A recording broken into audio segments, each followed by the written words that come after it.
My father had not agreed to any exhibition throughout his life. He never felt that his time was right because he was always working. What is he like as a family man? What is he like as a father? I hadn't really thought about that. So that was really how this project began. He grew up in Suzhou. Home was connected through courtyards and through pavilions. And he also was quite inspired by the modernist movement in architecture. He came to the United States to learn about that. East and West, he thought that there was perfectly fine to blend the two. The Louvre or the Fragrant Hill Hotel, these are projects as examples of his being very controversial. What I was trying to do was to bring a modernist vocabulary into a context that was often full of tradition and history, to merge or integrate contemporary design with tradition.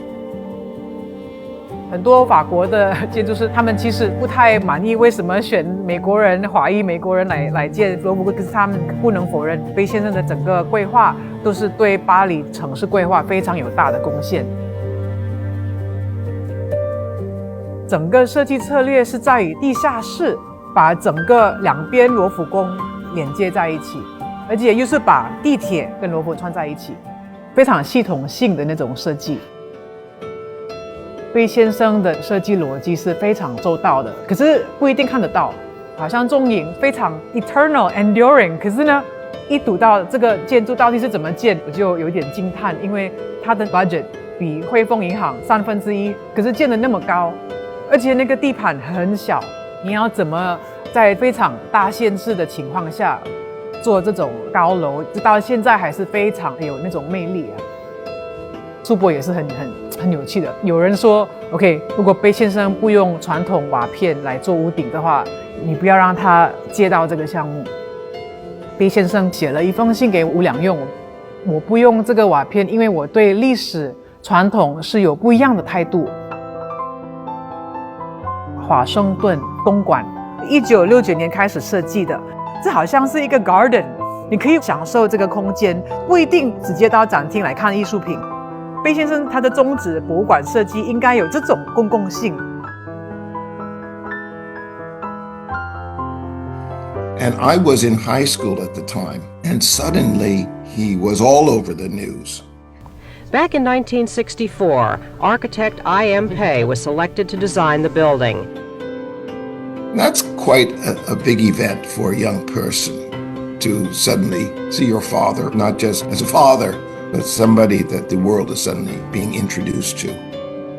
I took my first course in architecture as a junior, and I was very lucky to have an architect friend as a father. He didn't really want to be in the public eye so much, but he really enjoyed most of all being alone, quiet, just he and his wife. He liked art, music. He was very curious, very open and generous. He liked people, but he didn't seek publicity.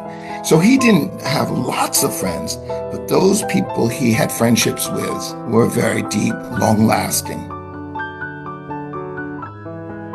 And then the aspect of my father at home was very different. He wanted to know about my wife, my daughter, what I was doing. Why do you like rock music?